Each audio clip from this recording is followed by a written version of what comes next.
Welcome back, ESBR Boxing, for the second night in a row. Joined with my good friend Elliott Grigg. Elliott, how you doing? How's your Tuesday been? All good with you? Good, mate. Good. Yeah, like you said, I've been spending more time with you than the wife recently. Viewers can make of that what they will. But yeah, good to see you again, mate. Looking forward to talking through. I'm not going to spoil it. Uh, Talking through what we're going to talk about tonight. Let you give off the long run. Give it the introduction it deserves. But yeah, good to join you again, mate. Thank you guys for watching. Yeah, so may as well get into it and stop our waffling. So reports emerged tonight that Chris Eubank Jr. is going to be activating his rematch clause with Liam Smith. Now, there's no obviously official announcement on that, but reports from some fairly reliable sources. Shout out Everything Boxing. Normally don't miss much. So we're going with the hypothesis that the rematch does happen. First of all, Elliot, what's your immediate reaction? Are you surprised Eubank Jr. if he is activating the rematch clause? Does that come as any of a shock to you, or is it sort of the only logical move for him going forward? What do you think? Yeah, the second option, man. I just can't see any other way he can move forward, frankly, unless he activates his rematch. I think obviously the way it ended was so kind of surprising, actually, and kind of conclusive. Yeah. Um, I know some people were saying that they didn't even want to see a rematch. That's how conclusive it was. But I do want to see the rematch. To be perfectly honest, like anyone can get caught in a way. They say in boxing, not heavyweight boxing as such, but anyone can get caught essentially. But I think there's just nowhere else for him to go. Frankly, you can't just go into a big fight. You can't go and fight Triple G, for example, any of these guys, unless you kind of right this wrong. So yeah, I think it was frankly, the only place for Eubank Jr. to go, and I think he needs to win, and he needs to win. Anyway at all, but he needs to win before those other fights are going to come around. Yeah, I think you're spot on. I think the only other fight that was being mentioned for Eubank Jr. was the Conor Benn fight revisited, and even Eddie Hearn said maybe that fight wouldn't be potentially as big. Looks like Conor Benn's now targeting Manny Pacquiao. Maybe save that conversation for another day. But I want to talk secondly about the elbow gate, this theory that's came from Eubank Jr. and Callis Ireland and Team Eubank that an elbow landed from Smith and that was crucial to the ending of the fight, and they were considering launching an appeal. Do you think is there any legs to that, or is that just something they can sell the rematch with? I think it's. I think I think it can be used as another rematch, but I think initially when it came out, my first reaction was basically like you've been beaten so convincingly that in order to kind of like maintain some level of personal confidence and personal integrity, you almost have to just kind of put it down to some anomaly, like an elbow to the head or like something like a miss. Is kind of how I see it. Like Eubank Jr. essentially clawing at stuff to kind of like maintain a sense of personal kind of confidence and integrity. And I think from the promoter's angle, again, you're looking at it kind of like, well, my guy's stock has plummeted significantly off the back of this. No one could foresaw that. I mean, all the predictions were either Smith points or Eubank KO. The Smith KO almost entered no one's predictions whatsoever.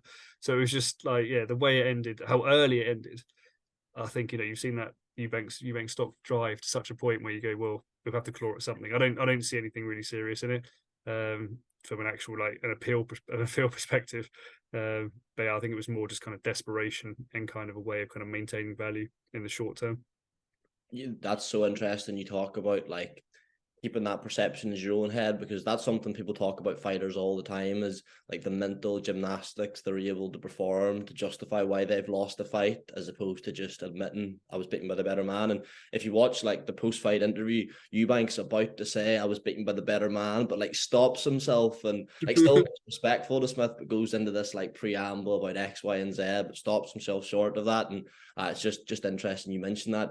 On to the fight itself, as you said, there was no way you could have predicted that. I mean, I had it in my bet, but that was just because the price was so big and I'm an absolute degenerate. I did not think Liam Smith was going to stop him.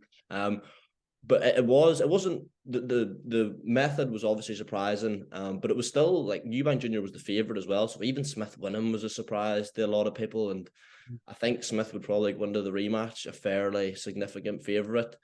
Say, let's put your training hat on, you're Roy Jones Jr. if he's still with Eubank going into this next fight.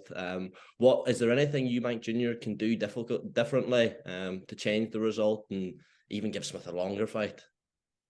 Oh, it's a tough question, but I think because we've seen obviously haven't we like different iterations of Chris Eubank Jr. from like throughout his career, and he seems to like now obviously with Roy Jones, he seems to be adopting this kind of smoother boxing style. And I think in some ways that was to his detriment. I mean, he was sort of jabbing a bit, and then obviously got caught, and he's doing that kind of like hands low to a degree, kind of a little bit of showbank, a little bit of confidence, putting a lot of confidence in his chin. So I think in a weird way, he's like the bigger man fundamentally as well. So I would kind of just use the attributes he's got, and I think he needs to get nasty again. He needs to bring that Eubank back that would just sit there and spear in uppercuts and just be genuinely spiteful. I think that's the kind of Eubank that we need to see. I think, to be honest with you, I think he could still outbox Smith, like given the kind of, like I said, the physical attributes he's got. But in a way, you can't not Liam Smith. Like I'm not Liam Smith's biggest fan. There's no two ways about that. But you have to hold my hands up and say fair play to him. Like he was like at one point, you're looking at him going, he's fighting Sam Eggington. Like what's going on? Like he's fighting Anthony Fowler. And you're thinking, is this kind of like his career just kind of like going sort of at this level? But fair play, like since then, obviously he's come back, wins over Vargas, this massive win over Eubank. Fair play to him. So I think tactically from Eubank, I want to see a different animal. I don't want to see him dicking around with this like KFC stuff. I don't want to see the gimmicks. I just need to see him sort of at least. And I'm not saying he didn't take it seriously, but I think he needs to just literally just lock himself away, wait for this rematch, and come out spiteful. Frankly, I don't want to see too much of this jabbing, moving, because Smith played on that, didn't he? Really, he just waited for his moment and just kind of.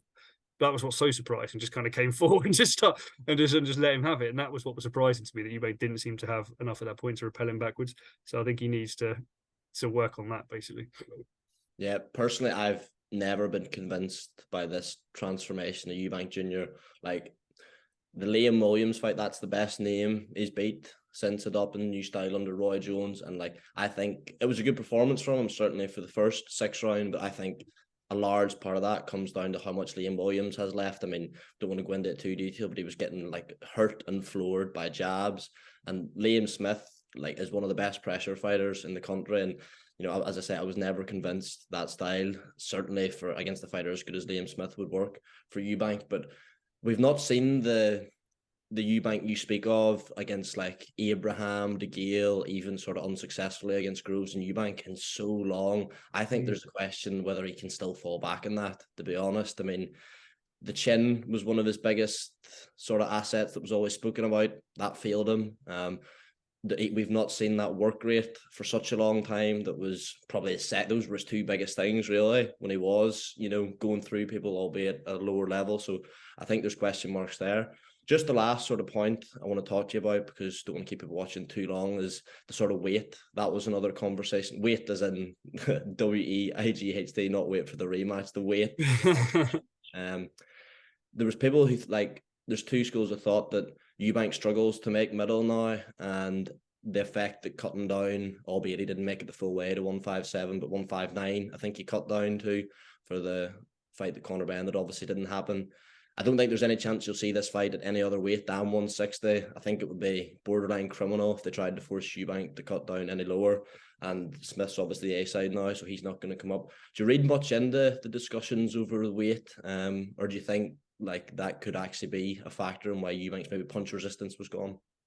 I don't read too much into the limit that they had for the first fight. No, I think like you said, it would be ridiculous to have Liam Smith come up any more than that. And then we've seen obviously Eubank fight against super middles if he were to go up again, and he looked obviously he looked small, didn't he, when he was in there essentially with Groves.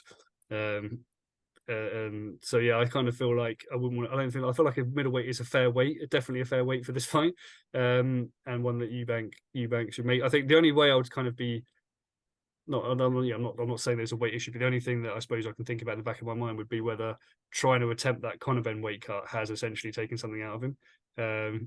Maybe there's a theory in that, but again, I think it's a bad look, isn't it, when you have a prearranged weight limit, both guys get to it, all right, you lose, and you kind of blame the weight. I think you've just got to be quiet at that stage. Like, you've signed up to it, this is the way. It's a fair weight. It was a fair weight for this fight. Yeah. So no, I don't look at it as being a problem in that sense, only if he kind of just took something out of himself trying to boil down to, what was it, 157 or whatever.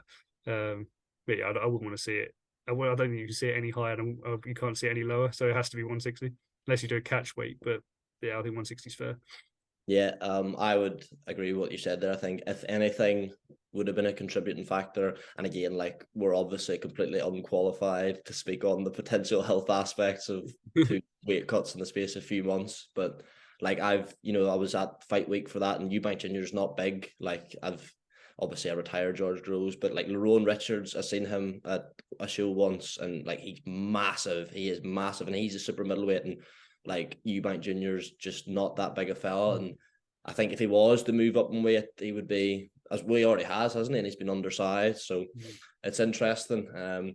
But as we sort of touched on at the start, I don't think there's really anywhere else for him to go. Like, he can hold out and see what happens with Conor Benn and make that fight, but like, you're relying on ifs, buts, and maybes, and again, that fight probably doesn't have the luster it has. But anyway, we could ramble on all night. Elliott, as always, really appreciate you coming on. If you've enjoyed watching, if, as is often the case, you think me and Elliott are chatting nonsense, do not hesitate to let us know in the comments. If you think Eubank Jr. was solely stopped because of an elbow, entitled to your opinion, let us know. And obviously like and comment, subscribe, putting out loads of content at the minute, and don't really see any other channels as active as we are. But we'll leave it there. Thanks again, Elliott, mate. Cheers. Thank you very much, guys. Thank you for watching. Thank you, Danny. I'll now try and return to the wife. Thank you.